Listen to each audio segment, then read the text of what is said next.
இந்த கடைசி காலத்துல இவர்கள் வந்து இங்கே பேதுரு என்ன சொல்லுகிறார்? ஆண்டவரை எப்படி குற்றப்படுத்த போகிறார்கள்?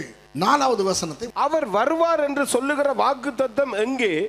பிதாக்கள் நித்திரையடைந்த பின்பு சகலமும் சிருஷ்டிப்பின் தோற்றம் முதல் இருந்த விதமாகவே இருக்கிறது என்று சொல்லுவார்கள்.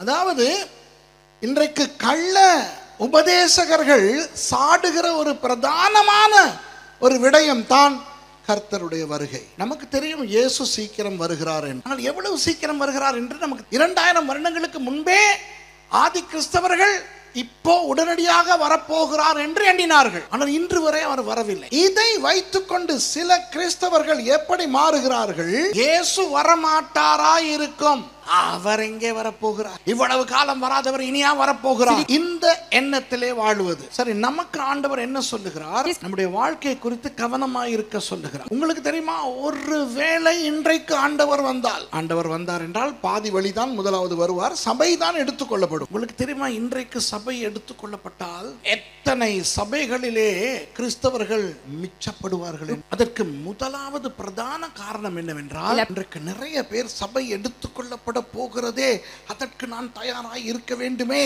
என்ற எண்ணத்தில் வாழாதது. கர்த்தர் நமக்கு இப்படி சொல்லுகிறார், இன்று சபை எடுத்துக்கொள்ளப்பட்டாலும் போவதற்கு ஆயத்தமாகுங்கள். அல்லது இன்னும் 50-100 வருடங்களுக்கு பிறகுதான் சபை எடுத்துக்கொள்ள போகின்றது என்றால் அதற்கும் தயாராகும். ஆனால் அநேக கிறிஸ்தவர்களை பார்த்தால் ஏதோ இந்த உலகத்திலே அவர்கள் இன்னும் பல 1000 வருடங்கள் வாழப் போவது போலதான் வாழ்ந்து, இந்த கடைசி காலத்தை குறித்த ஒரு பயம் இல்லை, உலகத்தில் என்ன நடக்கிறது என்று அறிந்து கொள்ளுகின்ற ஆசையும் இல்லை. ஆண்டவராகிய இயேசு என்ன சொன்னார் தெரியுமா? மத்தேயு 24ஆம் அதிகாரத்திலே அவர் என்ன சொன்னார்? கடைசி காலத்தை குறித்து நீங்கள் கவனமாய் இருக்க வேண்டும். அத்திமரத்தை பார்த்தால் உங்களுக்கு தெரிகிறது இது என்ன காலம் என்று. நடுகிற காலமா அல்லது அறுவடை செய்கிற காலமா?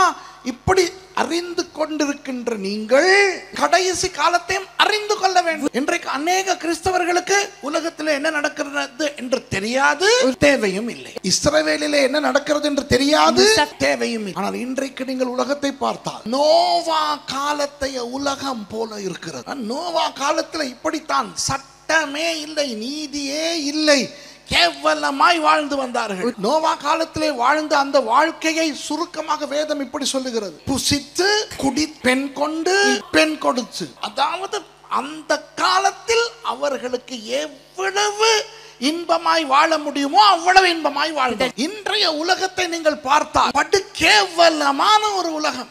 இன்றைக்கு ஆணை கல்யாணம் கட்டுவதும் பெண் பெண்ணை கல்யாணம் கட்டுவதும் சர்வ சாதாரண ஒன்றாகி, அப்ளிகேஷன் ஃபார்ம்ல கேட்கிறான், நீ ஹெட்டரோசெக்சுவலா ஹோமோசெக்சுவல். அந்த காலத்திலே ஹோமோசெக்சுவலா இருக்கிறவர்கள் அதை குறித்து பேசவும் அஞ்சுவார்கள், தங்களுக்கு அப்படிப்பட்ட உணர்வு இருக்கிறது என்று காட்டிக்கொள்ள வெட்கப்படுவார்கள். இப்போ உலகம் எப்படி மாறி இருக்கிறது தெரியுமா? LGBTQ அந்த மாதிரி இருப்பவர்கள் பிரைட், அவர்கள் தான் பெருமை. பிரைட் என்றால் என்ன? பெருமை. பார்த்து முகம் சுளித்து காரை துப்ப வேண்டிய விஷயங்கள் இன்றைக்கு உலகத்துக்கு பெருமை. நோவா காலத்தை உலகம் போல இருக்கிறது. நோவா ஒருவர் மாத்திரம் அந்த மக்களுக்கு சொல்லி இருக்கிறார், மழை வரப்போகிறது, வெள்ளம் வரப்போகிறது, உலகம் அழிய போகிறது, மனம் திரும்புங்கள். திரும்பவில்லை, ஏளனம் செய்தார். அதே போல இந்த உலகத்தில் இப்பொழுதும் நடந்து கொண்டிருக்கிறது. இயேசு சீக்கிரம் வருகிறார் என்றால் கிறிஸ்தவர்களில் சிலரே உள்ளத்தில் என்ன நினைக்கிறார்கள் தெரியுமா? என்னத்த வர இவ்வளவு நாள் என்ன வந்தா. அப்போ பிதாக்கள் நித்திரையடைந்த பின்பு சகலமும் சிருஷ்டிப்பின் தோற்றம் முதல் இருந்த விதமாய் இருக்கிறதே என்று சொல்லுவார்கள். ஆனால் பேதுரு மூலம் ஆவியானவர் நமக்கு சொல்லுகிற எச்சரிப்பை கேளு. வாசிங்க. பூர்வ காலத்தில் தேவனுடைய வார்த்தையினாலே வானங்களும் ஜலத்தினின்று தோன்றி ஜலத்தினாலே நிலை கொண்டிருக்கிற பூமியும் உண்டாயின என்பதையும். வாசிங்க. அப்பொழுது இருந்த உலகம் ஜலப்பிரளயத்தினாலே அழிந்தது என்பதையும் மனதார அறியாமல் இருக்கிறார்கள். ஓகே, இந்த நோவா காலத்தைய ஜலப்பிரளயத்தை நாம் அடிக்கடி ஞாபகப்படுத்திக் கொள்ள வேண்டும். என்றோ நடந்து முடிந்து விட்டது என்று நாம் அதை சரித்திரத்திலே போட்டு புதைத்து விடக்கூடாது. தேவனுடைய வார்த்தையாலே தேவன் வானத்தையும் பூமியையும் சிருஷ்டித்தார். ஆனால் 6வது வசனம் சொல்லுகிறது, அந்த உலகத்தை ஆண்டவர் ஜலத்தினாலே அழித்தார். ஆண்டவர் ஆசையாய் படைத்த உலகத்தை அவரே அழித்தார்.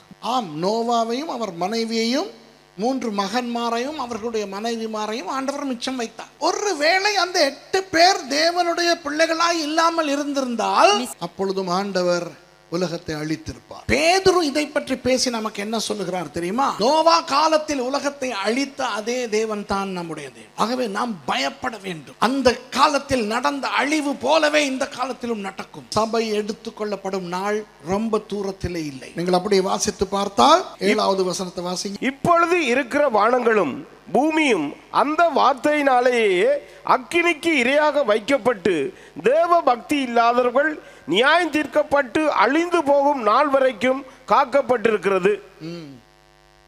அப்போ ஆண்டவர் இந்த உலகத்தை எதற்காய் வைத்திருக்கிறார்? அழிவுக்காய் வைத்திருக்கிறார். புரியுதா உங்களுக்கு? இப்பொழுது நாம் வாழும் இந்த உலகத்தை எதற்காய் வைத்திருக்கிறார்? அழிவுக்காய் வேதம் சொல்லுகிறது. இப்போ இன்றைக்கு கிறிஸ்தவர்கள் சிலருடைய நிலை என்ன? ஏதோ இந்த உலகம் நிரந்தரமானது போலவும், தாங்கள் நிரந்தரமாக இந்த உலகத்திலே வாழப் போவது போலவும், தங்களுடைய பிள்ளைகள் இந்த உலகத்திலே நிரந்தரமாய் வாழப் போவது போலவும் வாழ்ந்து கொண்டிருக்கிறார். தேவன் சொன்னார், முதலாவது தேவனுடைய ராஜ்யத்தையும் அதனுடைய நீதியையும் தேடவாம். ஆனால் இன்றைக்கு அநேகர் முதலாவது தங்களது வருமானத்தை தேடுகிறார்கள், தங்களது வசதிகளை தேடுகிறார்கள். நேரம் இருந்தால் தேவனுடைய ராஜ்யம். இப்படிப்பட்ட ஒரு கிறிஸ்தவ சமுதாயம் இந்த உலகத்திலே வாழும் பொழுது, இந்த உலகத்தை ஆண்டவர் அழிக்கும் பொழுது இவர்களும் அழிய போகிறார். ஆகவே ஆண்டவர் நமக்கு சொல்லுகிறார், நான் சீக்கிரம் வருகிறேன், சபை சீக்கிரம் எடுத்துக் கொள்ளப்படும். நீங்கள் மாத்திரம் செய்திகளை பார்த்தால், இஸ்ரவேலிலே நடக்கிறதை பார்த்தால், இஸ்ரவேலிலே உங்களுக்கு ஏதோ ஒரு யுத்தம் நடக்கிறது போலதான் தெரியும். ஆனால் தாகோன் என்கின்ற அந்த பெலிஸ்தியர்களுடைய தெய்வத்துக்கும் இஸ்ரவேலின் தேவனுக்கும் இடையிலே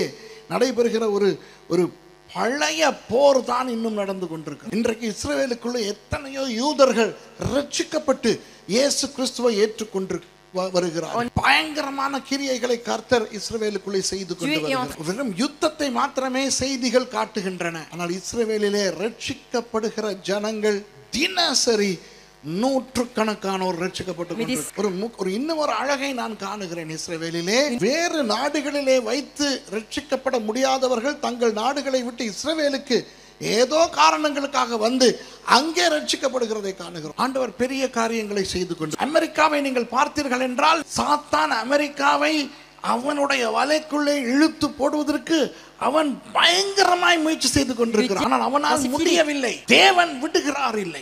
அப்புறம் நீங்கள் வத்திக்கானை நீங்கள் பார்த்தார், பாப்பாண்டவர் பண்ணுகிற அட்டூழியங்களை நீங்கள் பார்த்தார். ஆண்டவருடைய வருகை சரியான மாதிரி சமீபம் என்பது தெரிகிறது. உலகத்தின் பொருளாதாரத்தை பார்த்தால், உலகத்தின் காலநிலையை நீங்கள் பார்த்தால், பனி வட துருவத்திலும் தென் துருவத்திலும் பனி உருகுகிற அந்த வேகத்தை பார்த்தால் கடைசி காலத்திலே வாழ்ந்து கொண்டிருக்கிறோம் என்பது அப்பட்டமாய் தெரியும். நான் ஆண்டவர் ஒன்றை சொன்னார், கடைசி காலத்திலே அநேகருடைய விசுவாசம் தணிந்து போகும். அதை பார்த்து கொண்டு வருகிறோம். கள்ள தீர்க்கதரிசிகள் எல்லா தேசங்களிலும் முளைக்கிறார்கள். கள்ள உபதேசங்கள் பயங்கரமாய் முளைக்கின்றன. மத்தேயு 24 இயேசு சொல்லுகிறார், காலத்திலே கள்ள தீர்க்கதரிசிகள் தோன்றி அற்புத அடையாளங்களை செய்து முடியுமானால் தெரிந்து கொள்ளப்பட்டவர்களையும் வஞ்சித்துக் கொள்வார்கள். அந்த அளவுக்கு கள்ள உபதேசம் பயங்கரமாய் வளர்ந்து கொண்டு வருகிறது. நல்ல நல்ல பெந்தெகோஸ்தே கிறிஸ்தவ பாஸ்டர்மார், சிஸ்டர்மார் தேவனுடைய விசுவாசத்தை விட்டு வழுவி போகிற காலம் இது. இந்த அளவுக்கு பிசாசு ஜனங்களை வஞ்சித்துக் கொண்டு. ஆண்டவர் தனிப்பட்ட ரீதியாக உங்களிடத்தில் ஒரு கேள்வியை கேட்கிறார். இன்று சபை எடுத்துக்கொள்ளப்பட்டால், எடுத்துக்கொள்ளப்பட நீங்கள் ஆயத்தமா? இந்த கூட்டத்துக்கும் இந்த நாட்களின் கூட்டத்துக்கும் வந்தபடினால் அந்த தகுதி உங்களுக்கு வந்துவிட்டது என்று நினைக்க கூடாது. உங்களுடைய ஆவிக்குரிய வாழ்க்கை எப்படி இருக்கு? நீங்கள் தேவனோடு எப்படி இருக்கிறீர்கள்? தேவனுடைய வார்த்தையோடு எவ்வளவு செலவழிக்கிறீர்கள்? உங்களுடைய வாழ்க்கையில் பரிசுத்தம் எப்படி இருக்கிறது? உங்களுக்குள்ளே எந்த அளவுக்கு உலகம் இருக்கிறது? இதை நீங்கள் ஆராய்ந்து பார்த்தால் நீங்கள் கண்டுபிடிப்பீர்கள் உங்களுடைய நிலைமை என்ன. 8வது வசனம் சொல்லுகிறது, பிரியமானவர்களே, கர்த்தருக்கு ஒரு நாள் 1000 வருஷம் போலவும் 1000 வருஷம் ஒரு நாள் போலவும் இருக்கிறது என்று இந்த ஒரு காரியத்தை நீங்கள் அறியாதிருக்க வேண்டாம்.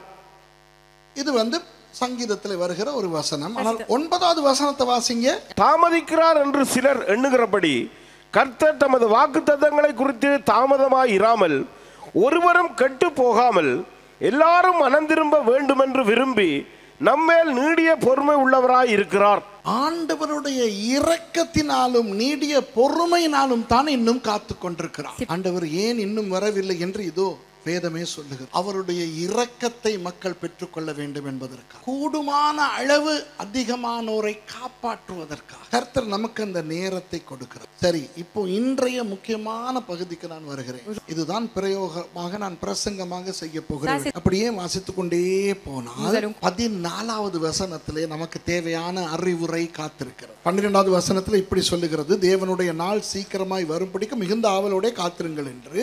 இப்போ 14வது வசனம் என்ன சொல்லுகிறது? ஆகையால் பிரியமானவர்களே, இவைகள் வர காத்திருக்கிற நீங்கள் கரையற்றவர்களும் பிழை இல்லாதவர்களுமாய் சமாதானத்தோட அவர் சந்நிதியில் காணப்படும்படி ஜாக்கிரதையாயிருங்கள். கரையை பற்றியும் பிழையை பற்றியும் நான் கொஞ்சம் விளக்கப்படுத்த விரும்புகிறேன். கரை என்றால் என்ன? கரை என்பது ஒரு சின்ன விஷயம் தெரியுமா? ஒரு நல்ல ஒரு உடுப்பை போடுங்கள், அந்த உடுப்பை வீணாக்குவதற்கு ஒரு கொஞ்சம் கரை படிந்தால் போதும். அப்போ நம்முடைய கிறிஸ்தவ வாழ்க்கையிலே பெரிய பெரிய பாரதூரமான பாவங்கள் நமக்கு இருக்க வேண்டிய அவசியம் இல்லை. கரையற்றவர்களும் பிழையற்றவர்களுமாய் நாம் இருக்க வேண்டும் என்றால் அப்பொழுதுதான் நாம் எடுத்துக்கொள்ளப்படுவோம் என்பது பேதுருவினுடைய உபதேசம். இந்த கரைக்கும் பிழைக்கும் என்ன வித்தியாசம்? கரை என்பது உங்களுக்கு வெளியே இருந்து உங்களுக்கு வருகின்ற அல்லது உங்கள் மேல் திணிக்கப்படுகின்ற அசுத்தம். பிழை என்பது உங்களிலே இருந்து வெளியே போகும் அசுத்தம். கரை என்பது வெளியே இருந்து உங்களுக்கு கொடுக்கப்படும் அசுத்தம். பிழை என்பது உங்களுக்குள்ளே இருந்து வெளிப்படும் அசுத்தம். இப்போ நமது உடுப்பிலே கரை படுகிறது என்று வைத்துக் கொள்வோம். அது உள்ளே இருந்து படுகிறதா வெளியே இருந்து படுகிறதா? வெளியே இருந்தாலும் படுகிறது. அப்ப முதலாவது கரைகளை பற்றி பார்க்க, நாம் தேவனுக்கு முன்பாக தகுதி அற்றவர்களாய் இருக்கும்படிக்கு பிசாசு வெளி பாதிப்புகளை நமக்கு கொண்டு வரும். வெளியே இருந்து நம்மை அறியாமலேயே நம்மில் படுகின்ற கரைகள். சாதாரணமாக கரை எப்படி படும்? ஏதாவது டீ குடிக்கும் பொழுது கொஞ்சம் வெளியே இருந்து கொட்டினால் சட்டையிலே படும். இல்லாவிட்டால் வெளியே நாம் நடந்து போய் கொண்டிருக்கும் பொழுது ஏதாவது ஒன்று நம்முடைய உடம்பிலே பட்டால் அதனுடைய கரை அந்த பட்ட இடத்திலே படும். அப்போ இன்று வெளி உலகத்தோடு நமக்கு இருக்கிற தொடர்பு எவ்வளவு அதிகமாக இருக்கிறது என்று பாருங்கள். நமது உறவினர்கள், நமது நண்பர்கள், நாம் பழகும் ஏனைய கிறிஸ்தவர்கள், இப்படி வெளி மனிதர்கள் மூலமாய் நமக்கு கரைகள் வரலாம். நீங்கள் பழகுகின்ற மனிதர்கள் எந்த நேரமும் ஏதாவது ஒன்றை பற்றி பேசுகிறவர்களாய் இருந்தால் உங்களை அறியாமலேயே அது கரையாய் உங்கள் மேல் பட்டுவிடும். சொல்லுவோம், உங்களுக்கு ஒரு 4-5 நண்பர்கள் இருக்கிறார். அதிலே ஒரு நண்பர் பயங்கர ஜோக்கர். அவன் ஜோக் அடித்தாலே பாலியல் ஜோக்ஸ் தான் அடிக்கிறான், செக்ஸ் ஜோக். அப்போ நீங்கள் அந்த 4-5 நண்பர்கள் கூடும் போதெல்லாம் அவன் வாயை திறந்தால் டபுள் மீனிங்கா இருக்கும், பாலியல் ரீதியாய் தான் பேசுவான். மனிதர்கள் என்றபடினால் நமக்கு அது சிரிப்பை தரும். ஏன் சிரிக்கிறோம்? ரசிக்கிறபடினால் சிரிக்கிறோம். அப்போ அந்த ரசனை, அந்த சிரிப்பு நம்மிலே ஒரு ஆசையை உண்டு பண்ணுகிறது. என்ன ஆசை? இவருடைய ஜோக்ஸை தொடர்ந்து கேட்கிற ஆசை. நீங்களே கண்டுபிடித்துக் கொள்ளுங்கள். உதாரணம் தான் சொல்லுங்க. அப்போ இந்த செக்ஸ் ஜோக்ஸ் பண்ணுகின்றவரோடையே கூடுதலாய் சுற்றி திரிய ஆசை வரும். வாயை திறந்தாலே அதுதான். அவன் வாயை திறந்தால் மற்ற 5 பேரும் சிரித்தே நேரம் போவது தெரியாது. விஷயம் என்ன தெரியுமா? கேட்டுக்கொண்டிருக்கிற எனக்கு ஒரு திருப்தி, நான் பேசவில்லையே, வேறொரு ஆள் தானே பேசுகிறேன், நான் வெறும் ரசிகன் மாத்திரமே. அப்போ என்ன நடக்கிறது? அந்த பாலியல் என்பது அசுத்தம் அல்ல, ஆனால் பாலியலிலே அசுத்தங்கள் உண்டு அல்லவா? அந்த பாலியல் அசுத்தங்கள் வெளியே இருந்து அந்த நண்பர் மூலமாக நம்மேல் ஒட்டி கொள்ளுகிறது. சொல்லுவோமே, ஒருவர் இருக்கிறார், எப்போ பார்த்தாலும் எதிர்மறையாவே பேசுவார். வாழ்க்கையிலே சில பேர் இப்படித்தான், முழுக்க எதிர்மறையானவர்கள். ஆண்டு விழா வருகிறது, அதுதான் வருஷம் வருது.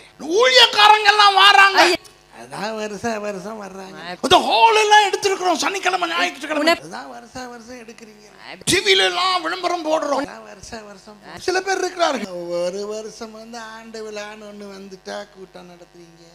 உங்களுக்கு விருப்பம் இல்லையா? இல்ல, விருப்பம் இல்ல, என்னத்த பெருசா கிழிச்சு விட்டீங்க இந்த ஆண்டு. நோட்டீஸ்ல போடுறீங்க, ஆயிரக்கணக்கானோர் ஆசீர்வதிக்கப்பட்டார்கள்னு. எங்க அந்த ஆயிரக்கணக்கான? போன வருஷம் வந்து பார்த்த போது இருந்ததுல சிலது சிலது இப்ப இல்ல. அதுக்கு வருஷம் வந்த போது இருந்தது சிலது இப்ப இல்ல. இப்படிப்பட்ட ஜந்துக்கள் இங்கே உண்டு. எனக்கு தெரியாது, ஆனால் உங்களுக்கு தெரியும். இப்போ இவர்களோடு நாம் கூடுதலாய் ஐக்கியம் வைக்கும் பொழுது அந்த எதிர்மறையான இது சரியே வர, இது உருப்பட, அந்த கரை நம்மளே படுகிறது. புரியுதா? இன்னும் ஒரு சிலர் இருப்பார்கள், அவர்களுடைய வாயிலே முழுக்க முழுக்க இருப்பது வியாதி. எதை பற்றி பேசினாலும் வியாதி. ஐயோ, கூட தண்ணி குடிக்காதீங்க, இதுல நோய் கிருமி இருக்கும், கொஞ்சம் இருங்க, இதுல இந்த மினரல் எல்லாம், இது கிட்னில கல் உண்டு பண்ணும், பித்த பையில கல் வரும், இந்த தண்ணி தண்ணி குடிக்க வேணாம். இந்த ஆளோட இருந்தா தண்ணியே குடிக்க முடியும். நண்டு ரால் சாப்பிடவே நான் சூடு. இந்த காலநிலையில இந்த கீரையை சாப்பிடுறீங்க, குளுமை, அப்புறம் தடுமல் பிடிக்கும். இந்த மாதிரி ஆக்களை பார்த்திருக்கீங்க? எப்ப பார்த்தாலும் வியாதி தான் இருக்கும். அதை செய்யாத இந்த நோய் வரும், இதை செய்யாத. கார்ல போகும்போது ஏசி போடாதீங்க, ஏன்னா உள்ளுக்குள்ள அந்த குளிர் காற்றையே சுவாசிக்கிறதுனால சளி கட்டிடும். ஏசி ஆஃப் பண்ணிட்டு ஜன்னலை திறக்காதீங்க, வெளியே இருந்து டீசல் புகை எல்லாம் உள்ளுக்கு வரும். இது விளங்குதா உங்களுக்கு? இந்த ஆளுகளோட வாழ்ந்தா இந்த வியாதிகள் என்கின்ற கரை நமக்கு வந்துவிடும். 2-3 நாட்கள் இவர்களோடு பழகினால் இரவிலே தூங்க போகும்போது எனக்கு மூக்கடைப்பு வந்து விட்டதோ, தொண்டையிலே ஏதாவது பிரச்சனை வந்துச்சோ. சில பேரை பாருங்கள், பார்த்தாலும் பணம் பணம் பணம். விளங்குதா? ஏதாவது ஒண்ணு சொல்லி பாருங்க. நீங்கள் ஒரு புது ஷர்ட்டை போட்டுக்கிட்டு வந்தா எவ்வளவு, அந்த மாதிரி ஆக்களை கண்டிருக்கா, அது அழகா இருக்கா, நல்லா இருக்கா, இல்லையா? இல்ல, மொத்த கேள்வி எவ்வளவு. நீங்க எவ்வளவு சொன்னாலும் அது என்ன சொல்ல போகுது தெரியுமா? லைட்டா ஒரு யூரோன்னு சொல்லுங்க. 1 யூரோவா? ஏன்னா அது ஸ்ரீலங்கன் ருபீஸ்ல கணக்கு போ. ஆனா ஸ்ரீலங்கன் ருபீஸ்ல என்ன ஒரு 350 ரூபா. 350 ரூபாய்க்கு ஸ்ரீலங்காவில் ஒரு பாவிச்ச கைலேஞ்சி கூட வாங்க. விளங்குதா? இந்த பண ஆசை பிடித்ததுகளோடு பேசினால் பண ஆசை கரை நம்மை ஒட்டி. சிலதுகள் இருக்குது, வாயை திறந்தாலே பொய். பொய் சொல்லாவிட்டால் தூக்கமே வராது. ஏதாவது பொய் சொல்லி இவர்களோடு நீங்கள் எப்படி பழகுவீர்கள் தெரியுமா? இப்போ என்ன நான் சொல்ல வருகிறேன், இந்த பலவீனங்கள் இல்லாதவர்களுக்கு நான் பேசுகிறேன். உங்களுடைய பயமின்மையின் காரணம் உங்களுக்கு அந்த பலவீனம் இல்லாதது. ஆனால் மற்றவர்களுடைய பலவீனம் நீங்கள் கூடுதலாய் அவர்களோடு இருக்கும் பொழுது உங்களில் கரையாய் ஒட்டிக்கொள்ளும். ஆகவே இந்த பொய்யிலேயே இருக்கிறவர்கள் இருக்கிறார்கள் அல்ல, அவர்களோடு நீங்கள் கூடுதலாய் பழக பழக பழக பொய் எனும் கரை உங்களை. அதே மாதிரி திமிர் இருக்கிறதே, திமிர் பெருமையினுடைய கேவலமான சைடு. பெருமையே கேவலம், அதுலயும் கேவலமான சைடு தான் திமிர். இந்த திமிர் பிடித்தவர்கள் உங்களோடு பழகினால், donc ici il y a des personnes qui aiment se vanter, qui sont vos amis, அவர்களுடைய திமிர் எனும் கரை உங்களில் ஒட்டிக்கொள்ளும் தெரியுமா? Et bien même leur tâche de cela va venir sur vous. இப்போ பெற்றாரிடத்துல கேட்கிறேன். Donc là je demande aux parents, இப்போ திடீரென imaginons, நன்றாய் இருந்த உங்களுடைய பிள்ளை திமிர் காட்டுகிறது என்று வைத்துக் கொள்ளுங்கள். Imaginons que votre enfant là à un moment donné commence à se rebeller avec vous. நீங்கள் கொஞ்சம் ஆராய்ந்து பாருங்கள் உங்கள் பிள்ளை யாரோடு பழகிறது என்று. Commencez juste à voir avec quel type d'amis il est en train de parler. பாடசாலையிலே, ça peut être à l'école, அல்லது ஈவன் சபையிலே, ça peut être même dans l'église. இந்த திமிர் பிடித்தவர்களோடு கூடுதலாய் பழகும் பிள்ளைக்கு திமிர் ஒட்டிக்கொள்ளுகிறது. Eh bien si un enfant a l'habitude d'être ami avec quelqu'un qui se vante beaucoup, il va commencer lui-même à se vanter. இவ்வளவு நாள் நன்றாய் இருந்த பிள்ளை, donc cet enfant qui a été bien dans une bonne ligne de conduite, இப்போ திடீரென அம்மா அப்பாவுக்கு வாய் அடிக்கிறது என்று வைத்துக் கொள்ளுங்கள். si d'un coup il commence à ouvrir sa bouche et répondre aux parents, பாஸ்டருக்கு வாய் அடிக்கிறது என்று il commence à répondre au pasteur, நீங்கள் கொஞ்சம் அந்த பிள்ளையினுடைய கூட்டாளிகளை ஆராய்ந்து பாருங்கள். eh bien regardez juste le cercle d'amis autour de cet enfant. அங்கு வாய் அடிக்கிற யாராவது குறைந்தது ஒரு ஆளாவது இருப்பார். Eh bien parmi le cercle d'amis de votre enfant, au moins un doit avoir le même caractère, parce que cela se colle à l'autre. புரிகிறதா? இன்னும் ஒன்று இருக்கிறது. Encore une chose, இந்த வியாபார விஷயம், வியாபாரிகள் les personnes qui sont entrepreneurs. வியாபாரம் என்பது தப்பே கிடையாது. எத்தனை பேர் வியாபாரம் செய்கிறவர்கள் இருக்கிறீர்கள்? Il n'y a pas de faute, il y en a beaucoup des entrepreneurs parmi vous. சில பேர் இருக்கிறார்கள் எல்லாமே வியாபாரம். Mais pour eux certains tout est entreprise. அப்போ உண்மையா நடந்த ஒரு கதையை சொல்றேன். Je vous raconte une vraie histoire. எங்களுக்கு முன்பு நடந்த ஒரு கதை. ஒருத்தன் இருக்கிறான் Il y a une இருந்தான். personne, il y avait une personne. ஏதாவது ஒரு பொருளை இப்போ நான் இவரோடு பேசிக்கொண்டு அனாமிகா எனக்கு இப்படி ஒரு பொருள் வேண்டும் என்று நான் சொல்வதை கேட்டால் Donc si par exemple je suis en train de parler en disant bon moi j'ai besoin de tant de choses, si l'autre écoute ce que je suis en train de dire, உடனே சொல்வான் இருக்கு நான் ஒரு இடத்துல இருக்கு நான் உனக்கு எடுத்து தரேன் என்று அவன் சொல்வான். il va vous dire ah oui je peux vous aider, je connais un endroit où on peut l'avoir. அது உண்மையிலேயே இருக்கிற பொருளா இல்லையாத பொருளா தெரியாது. அவன் முதலிலே அவன் தன்னை உள்ளே கொண்டு வந்து இந்த வியாபாரத்தை நான் செய்ய வேண்டும் என்று அந்த வியாபாரத்தை பிடித்துக் கொள்வதற்கு அப்படி பேசுவான். Mais en fait, il ne sait même pas si la chose existe ou non, mais comme il veut se mêler à l'histoire, il va venir en disant je peux t'aider, il va donc ramener comme s'il faisait lui-même partie de cette entreprise. ஒரு சிங்கள பையன். Donc il y avait un garçon singalais. அப்ப அவனை இந்த மாதிரி விஷயத்துல இருந்து மட்டுப்படுத்த நான் ஒரு நாள் என்னுடைய நண்பனிடத்துல சொன்னேன். Et donc afin de le calmer un petit peu dans son jeu, சிங்களத்துல தான் நல்லா எத்தனை பேருக்கு சிங்களம் தெரியும்? Combien de personnes ici connaissent le singalais? நான் சொன்னேன் மச்சான் ஹந்தெம் பேவாக்கு ஓனே பங் கோஹிந்த கண்ணே தானே அது ஹந்தெம் பேவ் அதாவது தமிழ்ல சொன்னா அவ்வளவு பவர்ஃபுல்லா இருக்காது. நிலா இருக்குதே சந்திரன் அதுல ஒரு அரைவாசி வாங்கணும். நிலா வானத்துல இருக்க நிலா அது ஹந்தெம் பேவ்னா அது டக்குனு ஹந்தெம் பேவாக்க மாட்டோம் ஓனே அந்த சந்திரன்ல பாதி வாங்கணும் எங்க வாங்குறது தெரியாதுன்னு Il est en train de dire j'aimerais bien acheter la moitié de la lune mais je sais pas où. அவனுக்கு கேக்குறதுக்கு இவங்கிட்ட சொன்னேன். Et moi je lui ai dit ça en faisant exprès que l'autre entende ce que je lui dis. அவன் பாஞ்சு வந்து எனக்கு தெரியும் ஒரு இடத்துல இருக்கு நான் வாங்கி தரேன் மச்சான் அப்படி. Lui il est venu dans la discussion pour dire oui je sais où est-ce qu'on peut en acheter, j'arrive. போட்டு அவனை கேவலப்படுத்தணும். Et on l'a tellement ஆனா அப்புறம் அவர் கதையை மாத்திட்டார். அவர் ஜோக்குக்கு செஞ்ச மாதிரி மாத்திட்டார். Après lui il a changé en disant oh mais c'était pour rigoler, moi aussi je savais. இப்படித்தான் நீங்கள் பழகுகிற சில பேர் பாருங்கள். Donc regardez parmi les personnes que vous connaissez.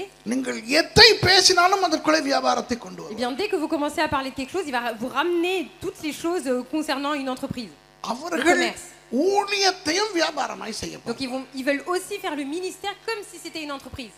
அப்போ அவர்களோடு நீங்கள் இருந்தால் Et donc si vous êtes avec ces personnes, வியாபார கரை உங்களில் படி. La tâche de ce commerçant va commencer à arriver sur vous. உதாரணங்களையே பேசிக் கொண்டு போனால் நேரம் போய்விடும். Donc si on parle que d'exemples, on va passer le temps. கரை என்பது வெளியே இருந்து வருவது. Donc la tâche c'est quelque chose qui vient de l'extérieur sur soi. நீங்கள் யாரோடு பழகுகிறீர்களோ les personnes avec qui vous côtoyez, அவர்களில் கரை இருந்தால் eh bien si eux ils sont entachés, அந்த கரைகள் உங்களை ஒட்டிக்கொள்ளும். eh bien ces taches peuvent venir se coller à vous.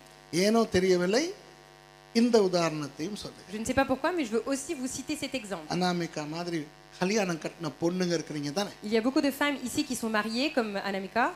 சில நேரம் நீங்கள் திருமணம் செய்து தன் புருஷனை கேவலமாய் நடத்தும் ஒரு கூட்டாளியோடு கூடுதலாய் பழகினால், si vous passez beaucoup de temps avec des épouses qui eux-mêmes maltraitent leur époux, அந்த கரை இந்த பெண்களை ஒட்டிக்கொண்டு, eh bien cette tâche là va venir s'accoler sur ces femmes là இவர்களுடைய குடும்பங்களை சீரழிக்கும். et ils vont aussi venir impacter leur propre famille. அதே போல திருமணம் செய்த ஆண்கள் Et de même les hommes qui sont mariés, தன் மனைவியை நாயை போல நடத்துகிற ஒருவனோடு கூடுதலாய் நட்பு வைத்துக் கொண்டால், si vous êtes en amitié avec un homme qui traite sa femme comme une moins que rien, comme même pire qu'un chien, அந்த கரை உங்களில் பட்டு, eh bien cette tâche là va venir sur vous நீங்களும் உங்கள் மனைவியை கேவலமாய் நடத்த et vous ஆரம்பிப்பீர்கள். allez commencer à maltraiter votre femme.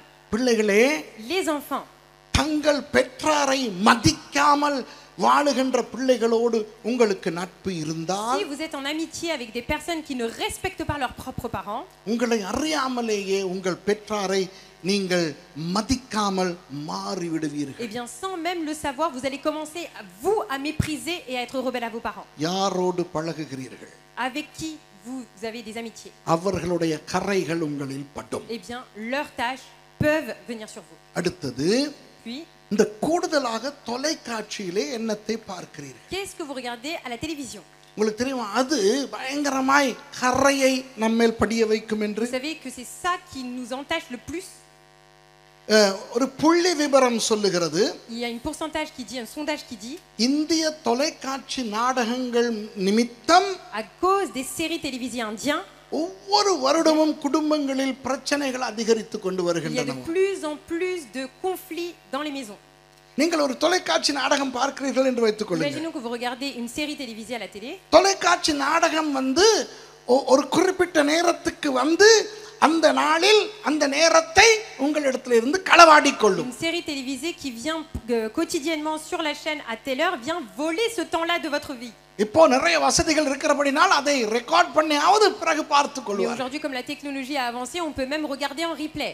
இந்த நிறைய டெலிடிராமாக்களை பார்க்கின்ற மக்கள் Mais beaucoup de populations qui regardent les séries télévisées, அந்த கதைகளிலே வருகின்ற பாத்திரங்களாக ils மாறுகிறார்கள். commencent à se changer sans savoir.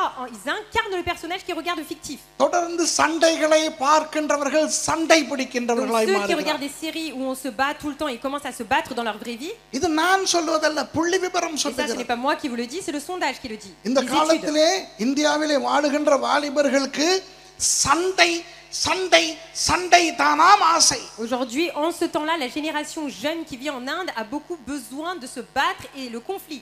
அவை அந்த மாதிரியான ஒரு சண்டை சமுதாயத்தை உருவாக்கினது சினிமாவாம். Et que ces conflits, ce bagarre, ce désir de se bagarrer est né à travers les films tamouls. அந்த கரை நம்மளே படுகிறது. Et cette tâche vient aussi sur nous. டெலிடிராமா பார்க்கின்ற நிறைய பெண்கள் வீட்டிலே தேவையில்லாத பிரச்சனைகளை இழுத்து கொண்டிருக்கிறார்கள். Beaucoup de femmes qui passent leur temps à regarder les séries télévisées, en fait, elles ont des conflits qu'elles se créent elles-mêmes pour rien. இதனாலேயே விவாகரத்துக்கள் அதிகரிக்கின்றனவா? Et qu'à cause de cela, beaucoup de divorces sont en train d'augmenter. அந்த கரை படுகிறது. Parce que les tâches viennent dans leur vie. ஆகவே நாம் யாரோடு பழகுகிறோம்? Donc, avec qui sont les personnes que nous côtoyons? நாம் என்ன நிகழ்ச்சிகளை பார்க்கிறோம்? Quelles sont les émissions que nous regardons? இவை நம்மை வெளியிலே இருந்து கரைகளை கொண்டு Eh வருகிறது. bien, புரியுதா? c'est toutes ces choses qui ramènent les tâches de l'extérieur vers nous. இன்னும் இதை கொஞ்சம் ஆவிக்குரிய ரீதியாக நான் சொல்லவா? Et maintenant, je vais vous dire ça de manière spirituelle. இப்போதான் யூடியூப்ல நாய் பூனை கரடி கொக்கு வௌவால் எல்லாம் பிரசங்கம் பண்ணுகிறது. Et aujourd'hui, il y a des chiens, des chats, des coqs et des chauves-souris qui sont en train de prêcher sur YouTube. யூடியூபிலே போய் பிரசங்கங்கள் கேட்கும் போது கவனமாக இருக்க வேண்டும். Faites attention aux prédications que vous écoutez sur YouTube. சில பேர் இப்படி சொல்லுவார்கள், Certaines personnes diront ceci. அவர் அந்த பிரசங்கி எப்படிப்பட்ட சபையை சேர்ந்தவர் என்பது எனக்கு தேவையில்லை. Moi, je n'ai pas besoin de savoir de quelle église vient ce prédicateur. அவருடைய நம்பிக்கை என்னவென்று எனக்கு தேவையில்லை. Moi, je n'ai pas besoin de savoir quelles sont ses convictions. அவருடைய நடத்தை எனக்கு தேவையில்லை. Je n'ai pas besoin de savoir quelle est sa conduite. அவர் பேசுகின்றதில் நல்லதை நான் எடுத்துக்கொள்வேன். Mais je prends le bien qui sort de sa bouche. இது ஆபத்தானது. Et ça, c'est dangereux. இது பயங்கரமானது. C'est très dangereux. ஒரு முறை பிசாசே வந்து இயேசுவுக்கு நல்ல ஐடியா கொடுத்தான். Un jour, le diable lui-même est venu auprès de Jésus pour lui donner une bonne idée. இந்த கல்லுகளை அப்பமாக்கும் என்று சொன்னான். Il a dit change ces pierres en pain. அவர் சொன்னார் தேவனுடைய வாயிலிருந்து வருகிற வார்த்தை மாத்திரமே என்னை பிழைக்க வைக்கும். Il a dit non, il y a que la parole qui sort de la bouche de mon père qui me fera vivre. அதாவது ஐடியா நல்லதா இருந்தாலும் அதை நீ சொல்லக்கூடாது Il lui a பிசாசே. dit même si ton idée est bonne, ce n'est pas à toi de me donner des idées, le diable. அதுபோல உங்களுக்கு நான் சொல்லுகிறேன், Donc de même, je vous le dis à vous, நீங்கள் பிரசங்கங்கள் கேட்கும் பொழுது quand vous écoutez les prédications, அந்த பிரசங்கம் நல்ல பிரசங்கமா சரியில்லாத பிரசங்கமா என்று மட்டும் பார்க்க கூடாது. ne jugez pas seulement si la prédication elle est bonne ou mauvaise, அதை பண்ணுகிற ஆள் தேவனுக்கு முன்னாய் சரியாய் நிற்கிற ஆளா என்று பார்க்க. mais regardez surtout si l'homme qui prêche cette parole est juste et intègre devant Dieu. தெரியாத முன்பின் தெரியாத ஒரு பிரசங்கியினுடைய பிரசங்கத்தை தற்செயலாய் காணுகிறீர்கள். Imaginons que vous regardez, vous tombez soudainement sur quelqu'un, une prédication d'une personne que vous ne connaissez pas.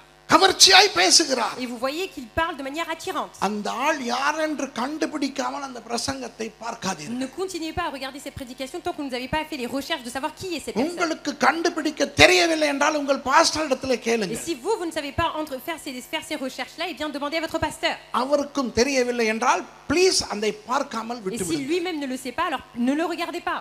ஏன்? Pourquoi? பிரசங்கம் நல்லதா இருக்கலாம், Peut-être que la prédication elle est bonne, அதை பேசுகிற மனுஷனுடைய கரைகள் உங்களுக்கு படும். mais les tâches de la personne qui vous parle peut venir vous atteindre. கிறிஸ்தவ பாடல்களை சொல்லுகிறேன். Je vous parle des chansons chrétiennes. நாம் பாடுகிற அநேக பாடல்களை யார் எழுதினார் என்று எங்களுக்கு தெரியாது. Aujourd'hui, nous ne savons même pas qui sont les auteurs de ces chansons. தெரியாவிட்டால் Et பரவாயில்லை. même si vous ne les connaissez pas, ce n'est pas grave. உதாரணங்கள் சில சொல்லுகிறேன். Les exemples, par exemple. சர்வலோகாதிபா நமஸ்காரம் சர்வ சிருஷ்டிகரே நமஸ்காரம் பாடல் எழுதினது யார் என்று நமக்கு தெரியாது. Cette chanson-là, c'est une ancienne chanson qu'on ne sait pas qui l'a écrite. திருப்பாதம் நம்பி வந்தேன் கிருபை நிறை இயேசுவே அந்த பாடல் எழுதினது யார் என்று நமக்கு தெரியாது. Cette chanson non plus, on ne sait pas qui l'a écrite.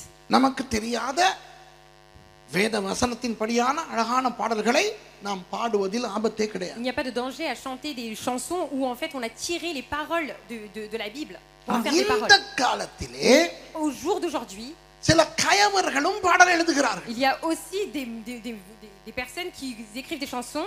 வாழ்க்கையிலே சாட்சி இல்லாதவர்கள் பாடல் எழுதுகிறார்கள். Des personnes qui n'ont même pas de témoignage dans leur propre vie qui écrivent des chansons. அவர்கள் எழுதுகிற பாடல் அழகாய் இருந்தாலும் Et même si les chansons qu'ils sont en train de composer est belle, இது எழுதினது இந்த ஆள் என்று தெரிந்தால் si vous savez qui est l'auteur de cette chanson, நான் சொல்வேன் அந்த பாடலை பாடக்கூடாது. moi je vous le dis, ne le chantez même pas. இப்போ சிலர் ஊழியக்காரர்கள் Il y a இருக்கிறார்கள். certains serviteurs de Dieu. அவர்கள் ஊழியத்துக்கு வந்த முதல் 5 வருடங்களும் நல்ல ஊழியக்காரர்களாய் இருந்தார்கள். Les 5 premières années, ils ont été des bons serviteurs de Dieu.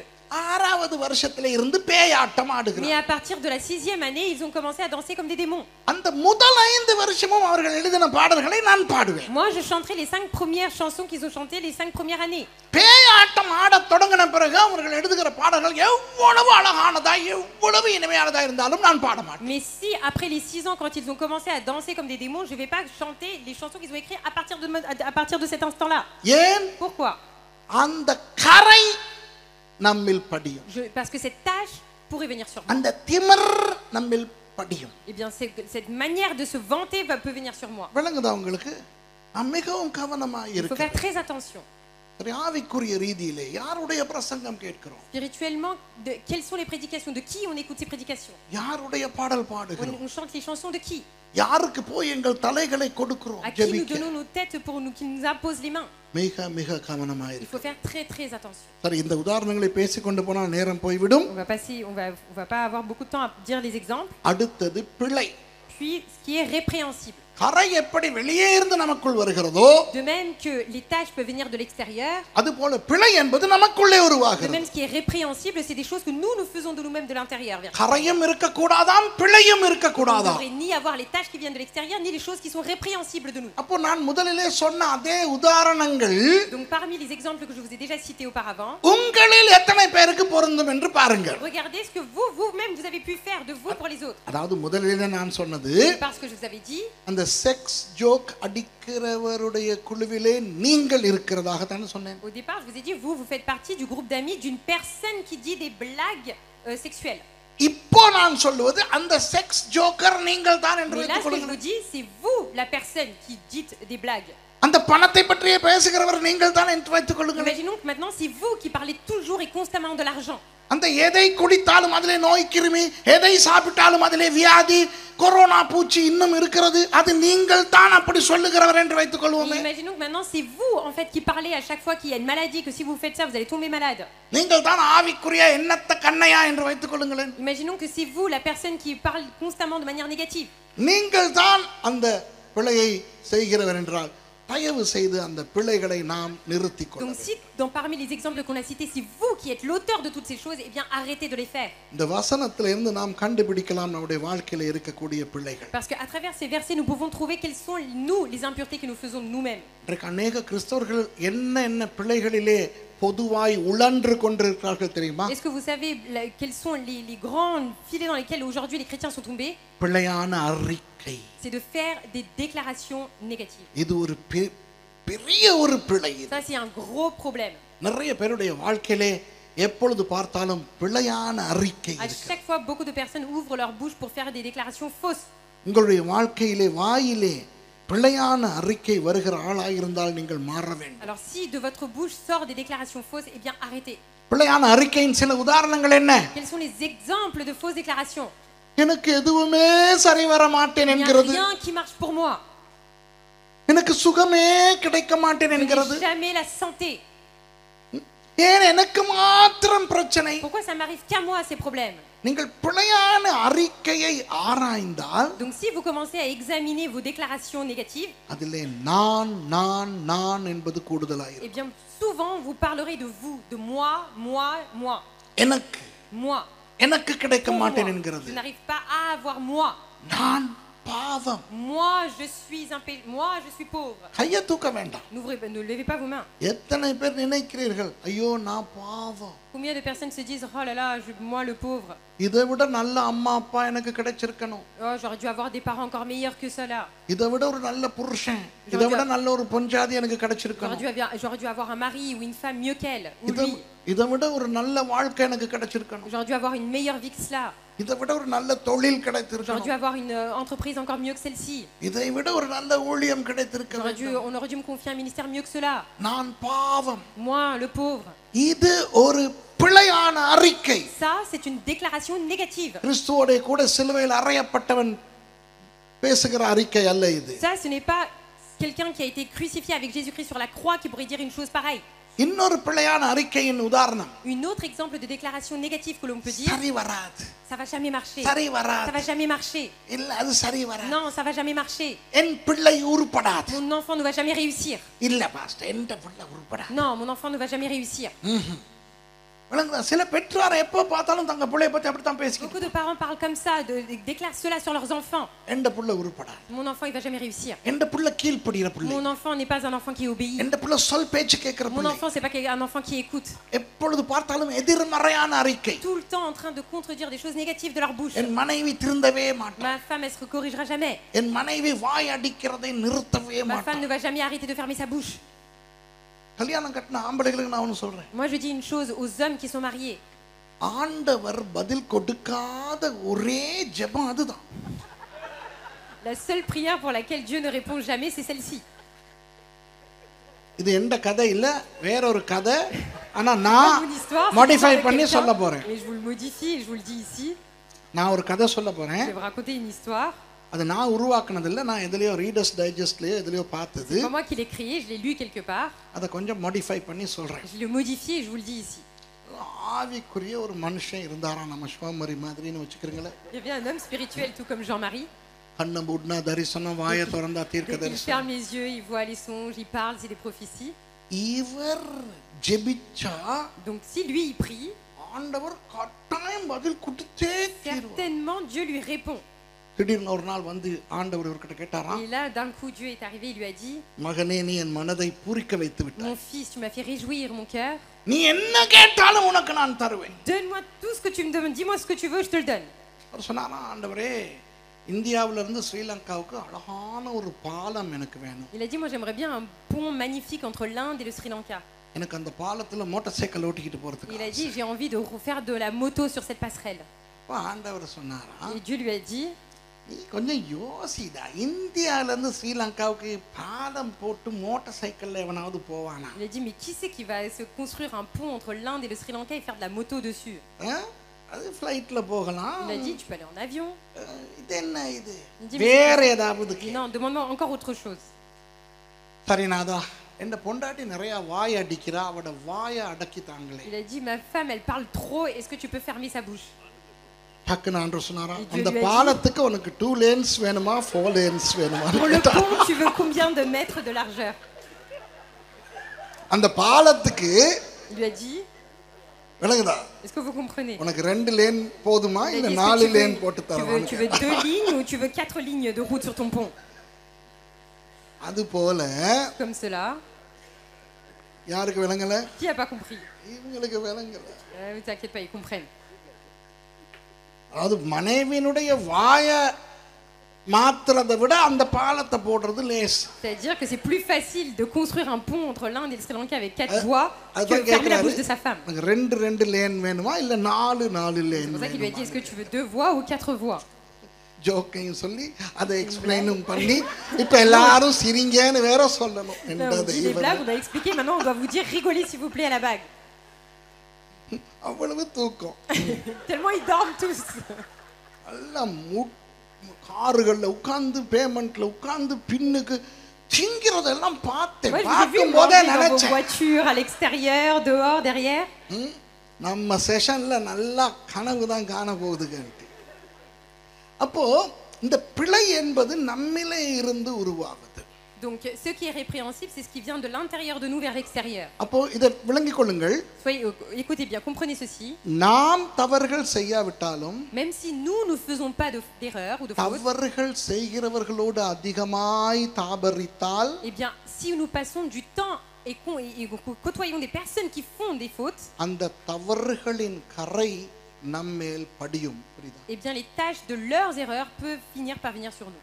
ஆகவே மற்றவர்கள் நிமித்தம் நாம் அநேகமாக கைவிடப்பட போகிறோம். Donc beaucoup on pourrait être délaissés, abandonnés à cause des autres. ஆகவே ஜாக்கிரதையாய். Donc faites attention. அடுத்தது நம்மிலே இருக்கிற பிள்ளைகள் Et de même, nous aussi, nous avons des erreurs en nous. நாம் கண்டுபிடித்து அவற்றை மாற்றிக்கொள்ள வேண்டும். Et nous devons les identifier et nous changer. இல்லாவிட்டால் Sinon, நம்முடைய சில பிள்ளைகளை நம்மை கைவிட பண்ண même nos propres erreurs vont pousser Dieu à nous délaisser. கடைசியாய் அந்த வசனம் சொல்லுகிறது Dernièrement, le verset dit ainsi. சமாதானத்தோட அவர் சந்நிதியில் காணப்படும்படி ஜாக்கிரதையாயிருங்கள். 14வது வசனத்தினுடைய கடைசி பகுதி. சமாதானத்தோட நான் சொல்றத சொல்லுங்களே. சமாதானத்தோட Dans la paix. நாம் இல்ல உங்களுக்கு சொல்ல இவங்களுக்கு சொல்ல நான் சொல்றதை இவங்க பிரெஞ்சில் சொல்லுவாங்க. சமாதானத்தோட Dans la paix. அவர் சந்நிதியில் காணப்படும்படி Afin que nous puissions être trouvés devant lui. ஜாக்கிரதையாயிருங்கள். Soyez attentifs. அதாவது தேவனுடைய சந்நிதி தான் நமக்கு முக்கியம். இதோடு நான் முடிக்க போகிறேன். இதை சொல்லி முடிக்க போகிறேன். C'est-à-dire que le temple de Dieu, le sanctuaire de Dieu est très important pour nous. அன்பானவர்களே, நமக்கு ஒரு பெரிய ஒரு உபத்திரவமான ஒரு காலத்திலே வாழ்ந்து கொண்டிருக்கிறோம். Bien aimés, nous sommes en train de vivre dans des derniers temps avec beaucoup de tribulations. பயங்கரமான சோதனையான காலத்தில் வாழ்ந்து Nous கொண்டிருக்கிறோம். sommes dans une époque où il y a énormément de tribulations. என் பிரசங்கத்தின் கடைசி பகுதி இது. Nous sommes dans la dernière partie de ma prédication. நீங்கள் எங்கே இருக்க ஆசைப்படுகிறீர்கள்? Où est-ce que vous souhaitez passer votre temps? யாரோடு இருக்க Avec ஆசைப்படுகிறீர்கள்? qui souhaitez-vous passer votre temps? உங்களுக்கே நீங்கள் பதிலே சொல்லிக் C'est à கொள்ளுங்கள். vous de vous répondre à ces propres questions. அதிகமாக Le plus souvent, நீங்கள் யாரோடு இருக்க ஆசைப்படுகிறீர்கள்? avec qui vous souhaitez passer du temps? உங்கள் நண்பர்களோடா, Avec vos amis? உங்கள் குடும்பத்தோடா, Est-ce avec votre famille? நீங்கள் வேலை செய்யும் இடத்திலா, Au travail? நீங்கள் வியாபாரம் செய்யும் இடத்திலா, Est-ce dans votre entreprise? அல்லது ஸ்டேஷனிலா, Ou bien est-ce que c'est à la gare? மேட்சிலா, match football match Est-ce que c'est devant un match de football? சினிமாவிலா, Est-ce que c'est dans une salle de எங்கே cinéma? இருக்க Où est-ce que ஆசைப்படுகிறீர்கள்? vous aimez passer la plupart de votre temps? ஆண்டவர் நம்மை எடுத்துக்கொள்ள வேண்டும் என்றால் Si vous voulez que Dieu nous prenne, அவர் சந்நிதியில் காணப்படும்படி ஜாக்கிரதை. eh bien nous devons faire attention à ce que nous puissions nous retrouver dans sa présence. எப்பொழுதும் அவருடைய சந்நிதியை நாடுங்கள். En tout temps, nous devons chercher sa présence. ஜெபம், La prière, வேத வாசிப்பு, la lecture de la parole de சபை, Dieu, l'église. இவற்றிலே நம்முடைய அதிகமான காலம் ஓட வேண்டும். Nous devons placer notre maximum de temps en ces choses-là. உலக பிரகாரமாய் வாழுவதை நாம் குறைக்க Il faut வேண்டும். qu'on commence à diminuer notre manière de vivre comme le monde. அந்த காலத்திலே உலக பிரகாரமாய் வாழுவதற்கு உலகத்துக்கு போயே ஆக வேண்டும். En ce temps-là, pour pouvoir vivre dans le monde, on était obligé d'aller jusque dans le monde. இந்த காலத்திலே உலகம் நம்முடைய உடம்புகளுக்குள் வந்திருக்கிறது. தொலைபேசி Aujourd'hui, le monde est மூலமாக arrivé à l'intérieur de nous, à travers les téléphones, தொலைபேசி, தொலைக்காட்சி, le téléphone, la télévision, கணனி, l'ordinateur. இவற்றின் மூலமாக. Donc parmi toutes ces choses-là, ஆகவே தேவனுடைய சந்நிதியிலே நாம் இருந்தால் தான் c'est seulement si nous nous trouvons dans la présence de Dieu கர்த்தர் வரும் பொழுது நமக்கு அவரோடு எடுத்துக்கொள்ளப்படும். que lors de l'avènement de Christ, on sera pris avec lui. ஆகவே 18வது வசனத்திலே பேதுரு இப்படி சொல்லி முடிக்கிறார். Verset 18, Pierre dit ainsi, il termine. நம்முடைய கர்த்தரும் இரட்சகருமாகிய இயேசு கிறிஸ்துவின் கிருபையிலும் அவரை அறிகிற அறிவிலும் வளருங்கள். Mais croissez dans la grâce et dans la connaissance de notre Seigneur et Sauveur Jésus-Christ. எப்படி வளருவது? Comment on doit grandir? தேவனுடைய வார்த்தையை படித்து, En lisant la parole de Dieu, தேவனுடைய வார்த்தையை இன்னும் அதிகமாய் கற்றுக்கொண்டு, en apprenant encore de plus en plus la parole de Dieu. எடுத்துக்கொள்ளப்படுவதற்கு ஆயத்தமாகும். Nous devons nous préparer afin d'être pris. இந்த உலகத்தின் எல்லாமே சிற்றின்பங்கள். Tout ce que vous voyez ici, ce sont des plaisirs juste temporaires. அவையெல்லாம் சீக்கிரம் இல்லாமல் போகும். Mais bientôt ils vont disparaître. எனக்கே நம்ப கஷ்டமா இருக்கிறது. நான் இந்த சபைக்கு வர ஆரம்பித்து 28 வருஷங்கள் ஆகிவிட்டன. Moi-même, j'ai du mal à croire que cela fait déjà 28 ans que je viens dans cette église. காலம் எப்படி ஓடுகிறது? Comment le temps court vite. 28 வருடங்களுக்கு முன்பு நான் இங்கு வந்த பொழுது Lorsque je suis arrivé ici il y a 28 années, எப்படி ஒரு வாலிபனாய் இருந்தேன். j'étais un jeune garçon. எவ்வளவு உற்சாகமா இருந்தேன். J'étais si énergique. நான் தான் எல்லா வாகனத்தையும் டிரைவ் பண்ணிட்டு driven. C'est moi qui conduisais toutes les voitures. காலையில இருந்து நைட் வரைக்கும் படிச்சு Du கொடுப்பேன். matin நான் jusqu'au soir, j'arrivais à non-stop à vous enseigner. இப்போ பார்க்கும் பொழுது Mais là, quand je me regarde அந்த திடகாத்திரம் போய்விட்டது. et je me vois que cette énergie est partie, அந்த காலம் போய்விட்டது. je vois que ce temps est parti. அந்த உருவ அமைப்பு Je போய்விட்டது. vois que cette forme et cette figure sont parties. இங்க போய் இங்கேயும் வெல்ல முடி வர ஆரம்பிச்சிருச்சு. இல்ல ரெண்டு Après இருக்கு. ça, ici, maintenant, c'est les... J'ai deux. வெல்ல முடி கண்டேன் J'ai நான். 2 poils blancs sur mes sourcils que j'ai vus. எவ்வளவு சீக்கிரம் காலம் போகிறது பாருங்க. Tellement le temps passe vite. இன்னும் 28 வருஷங்களுக்கு பிறகு Et encore dans 28 ans, நான் இருக்கவே je ne sais மாட்டேன். même pas si je serai en vie. என்ன சும்மா இருங்க நீங்க. அதுக்குள்ள சபை எடுத்துக்குள்ள போயிருக்கும். Non, avant, எஸ்தர் les- சொல்றாங்க les appris. நீங்க இருப்பீங்க. அப்ப நீங்க எல்லாம் பாருங்க நான் அந்த கிறிஸ்துவோட குடும்பம் நடத்திக்கிட்டு இருப்பேன். Elle dit, restez assis. Vous voulez donc que je reste avec l'antichrist? இல்லையா? நீங்க எல்லாம் போயிருவீங்க. டாடா Vous காட்டிட்டு serez நான் tous அந்த partis là-haut. கிறிஸ்துவோட 666 எடுத்துக்கிட்டு Vous voulez que je prenne la marque 666 et que je reste avec l'antichrist? ஒருவேளை இன்னும் 28 வருஷங்களுக்கு பிறகு நான் இருந்தால் எப்படி இருப்பேன் Non யோசிச்சு mais பாருங்க. imaginons si dans 28 ans, à quoi je ressemblerais? Anamika என்னும் பாட்டி அம்மா எனக்கு மொழிபெயர்ப்பார். Anamika elle sera encore une vieille, elle sera en train de me ரெண்டு traduire. ரெண்டு பேதுருவிலே அன்பானவர்களே விளங்குதா? அதாவது இதுதான் உண்மை. Mais c'est ça la vérité. இந்த உலகத்தில் எல்லாமே Tout தற்காலிகமானது. ce qu'il y a sur cette terre est temporaire. சீக்கிரமாக எல்லாமே நடந்து முடிகிறது. Toutes choses se finissent très rapidement. நமக்கு இருக்கிற ஒரே எதிர்பார்ப்பு பரலோகம். Alors que notre seul espoir et désir, c'est le ciel. இயேசு சீக்கிரம் வருகிறார். Jésus arrive bientôt, கரையில்லாதவர்களும் mais qu'on soit sans tache பிழை et qu'on இல்லாதவர்களும் puisse être irrépréhensible. சமாதானத்தோட Et que dans la paix, அவருடைய சந்நிதியில் எப்பொழுதும் இருக்க que nous puissions toujours nous tenir dans sa présence. ஜாக்கிரதைப்படும். Et nous devons faire attention à cela. எழுந்திருந்து ஜெபித்து Nous allons nous முடிப்போம். mettre debout et prier. சீக்கிரம் வரப்போகின்ற இயேசுவின் நாமத்திலே உங்கள் பாதத்துக்கு வருகிறோம் தேவனே. Seigneur, nous venons à tes pieds, toi qui arrives si bientôt. பேதுரு மூலமாய் எங்களுக்கு கொடுத்த எச்சரிப்புக்காய் நன்றி. Merci pour l'avertissement que tu nous as donné à travers Pierre. கரையில்லாத திரையில்லாத பிழையில்லாதவர்களாய் நாங்கள் கவனமாய் வாழ எங்களுக்கு உதவி செய்யுங்க. Aide-nous afin que nous puissions faire attention à ne pas à vivre sans tache et être irrépréhensible. சபை எடுத்துக்கொள்ளப்படும் பொழுது Que lorsque l'Église sera prise, கைவிடப்படாமல் இருக்க எங்களுக்கு உதவி செய்யுங்க. aide-nous à ne pas nous être délaissés. இயேசுவின் நாமத்தில் பிதா. Au nom du Seigneur Jésus-Christ, notre Père. Amen. Amen.